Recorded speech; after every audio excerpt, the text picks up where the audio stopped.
Bonjour à tous, ici Lisa Dufaux sur les ondes françaises de Radio Taïwan International.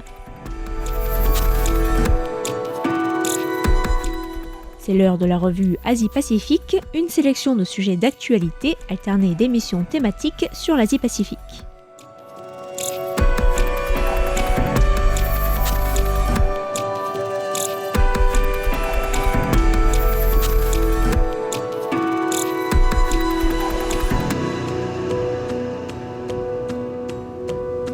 Bonjour à tous et bienvenue dans la revue Asie-Pacifique de cette semaine, une émission consacrée aux droits de l'homme en Chine puisqu'on commémore aujourd'hui le 35e anniversaire du massacre de Tiananmen. À l'occasion, le Cercle 19 pour le droit à l'information en Chine, un groupe de Chinois et de spécialistes de la Chine soutenu par Reporters sans frontières, a publié une déclaration de principe pour réaffirmer le droit à l'information et à la liberté d'expression en Chine.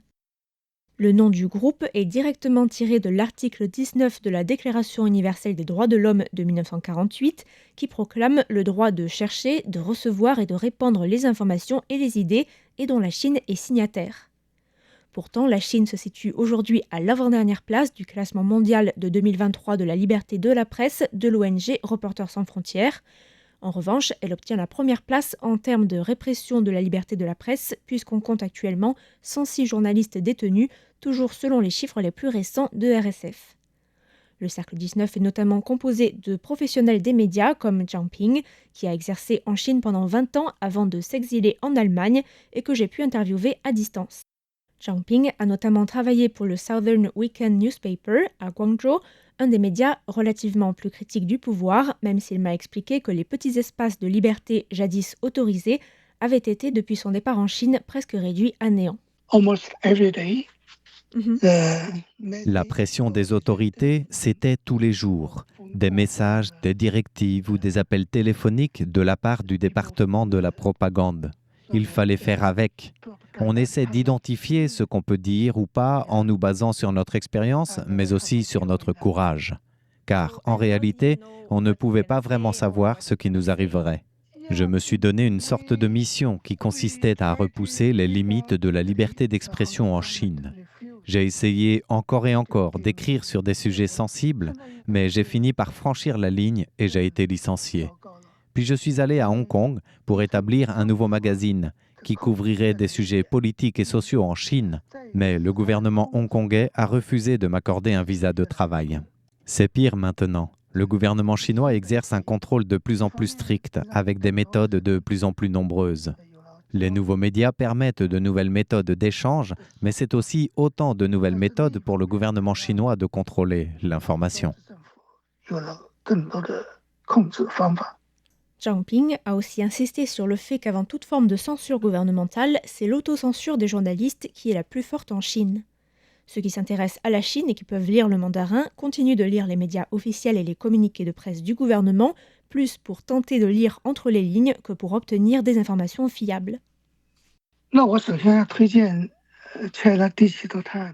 Je peux recommander pour les médias en dehors de la Chine le China Digital Times. Il y a certains médias en Chine qu'on peut lire, mais ce n'est pas la même chose qu'avant, où il y avait certains médias comme le Southern Weekly ou le Nanfang Du Shupao qui sont très réprimés aujourd'hui.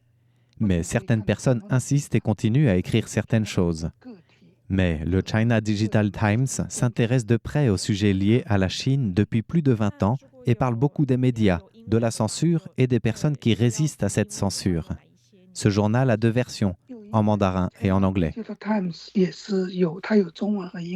Lorsque les manifestations étudiantes ont commencé au printemps 1989 en Chine, Zhang Ping était étudiant en littérature chinoise à l'université du Sichuan à Chengdu. Suite à la répression, il a été détenu et questionné pendant 1 mois avant d'être relâché. À l'époque, j'étais à Chengdu. Il y avait aussi là-bas des manifestations étudiantes de grande ampleur. À Chengdu, ça a commencé en même temps qu'à Pékin, en avril, après la mort de Hu Yaopang. À Chengdu, il y avait 2 facteurs principaux. D'abord, un but commun avec celui des manifestations de Pékin, nationales, pour la liberté d'expression et de la presse par exemple, mais aussi des demandes plus locales, pour la plupart en lien avec la corruption au niveau local par exemple, pour plus de transparence. Le 3 juin, la répression du mouvement a eu lieu à travers tout le pays, et notamment à Chengdu, où c'était plus la police armée qui a réprimé les étudiants. Beaucoup d'étudiants faisaient la grève de la faim, et les policiers sont venus les attaquer avec des matraques et des gaz lacrymogènes. Beaucoup d'étudiants avaient la tête en sang. Le 4 juin, c'était fini à Pékin. Le 5 et le 6, il y avait encore des militaires dans la rue. Et à Chengdu, il y avait encore des personnes dans la rue. Depuis, toute mention du massacre de Tiananmen et du mouvement étudiant est soigneusement interdite et punie par les autorités chinoises. Et jusqu'à l'entrée en vigueur de la loi de sécurité nationale à Hong Kong, la région administrative spéciale était le seul endroit en Chine où les commémorations de cet événement et les hommages aux victimes étaient tolérés. À Hong Kong, la commémoration du 4 juin a été organisée de façon magnifique, et ce pendant 30 ans. Chaque année, il y en avait plusieurs dizaines de milliers, voire plusieurs centaines de milliers, rassemblés au parc Victoria. Mais cela a pris fin avec la loi de sécurité nationale. Et le comité de commémoration du 4 juin a été dissous. En Chine, il y a toujours eu, ces 35 dernières années, des gens courageux qui manifestaient et commémoraient cet événement de manière informelle. Et maintenant, c'est devenu pareil à Hong Kong, alors qu'avant, il y avait chaque année au moins 350 000 personnes qui participaient.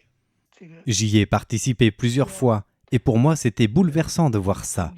Ça m'a fait réaliser combien le silence prévaut en Chine et que nous devons reprendre courage pour protester.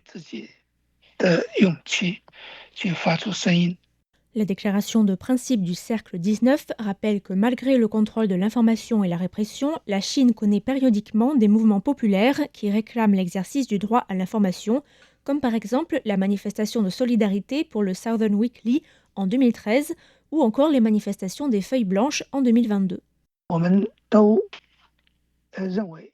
Nous croyons tous qu'en Chine, la liberté d'expression est un droit fondamental et que sans elle, les autres droits fondamentaux ne peuvent pas s'exercer.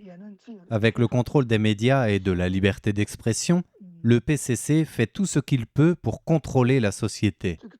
Par exemple, pendant la pandémie de Covid-19, il y a eu des manifestations et le PCC a accru son contrôle des informations, ce qui montre la soif des Chinois pour la liberté de l'information.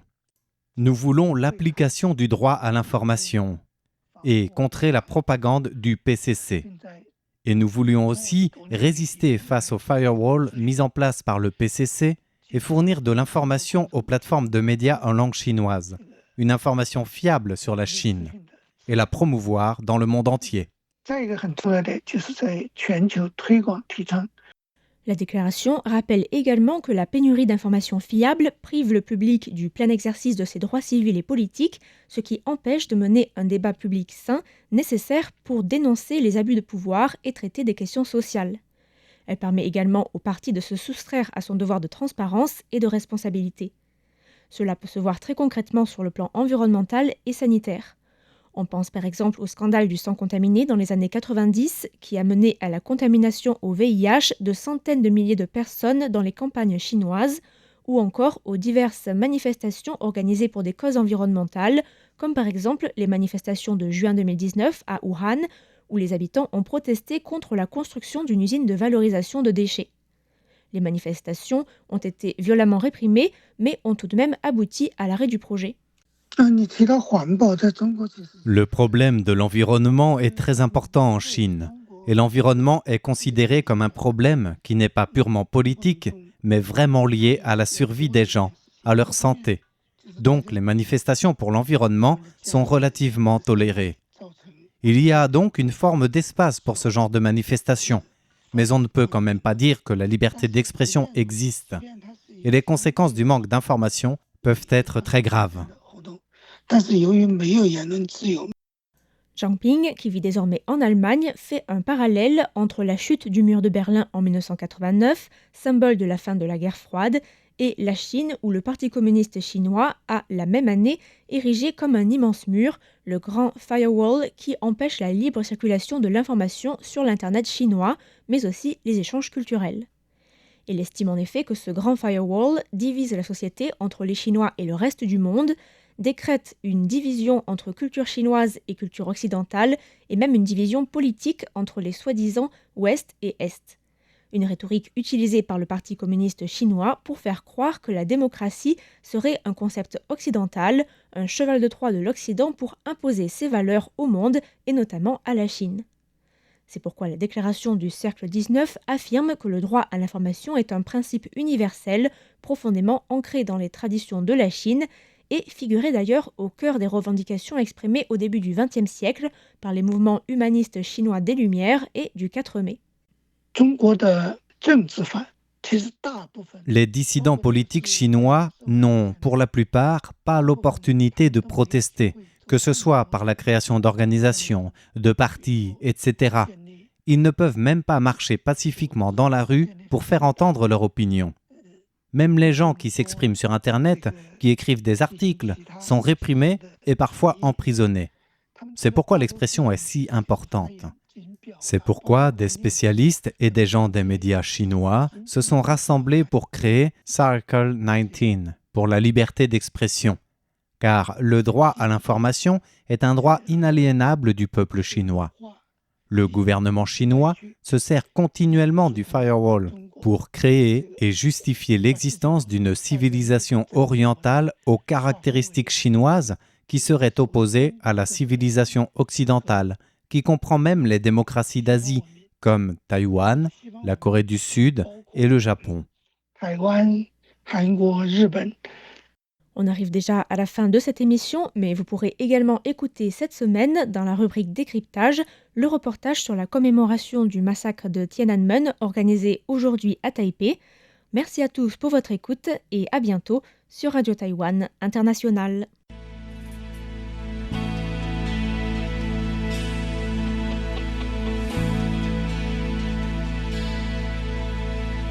我曾经问个不休，你何时跟